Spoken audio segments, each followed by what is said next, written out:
Spain's cabinet has approved a draft legislation aimed at curbing AI-generated deepfakes as European governments move to tighten laws around consent and sexualized digital content.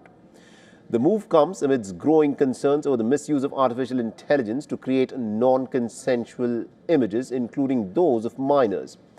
Now, Spain's government has said that the draft law will strengthen protection for children and teenagers, setting 16 as the minimum age of consent to use one's own image. The legislation also limits the reuse of online images and bars the commercial use of AI-generated voices or likenesses without explicit permission.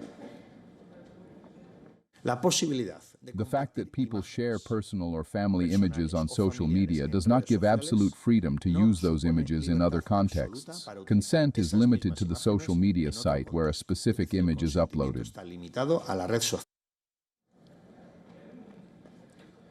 The reform directly targets artificial intelligence, declaring it to be illegitimate to use a person's image or voice created through AI for advertising or commercial purposes without consent. The move comes as the European Union steps up its response to deepfakes with new EU rules requiring member states to criminalize non-consensual sexual deepfakes by the year 2027.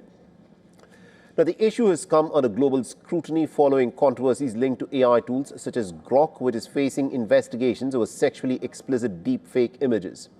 The Spanish law follows a high-profile case in the town of Almendralejo, where AI-generated images of naked teenage girls were created and then shared by their peers. All this content that is made with deepfakes, especially when it is sexual content, like what happened here, causes tremendous damage on many levels.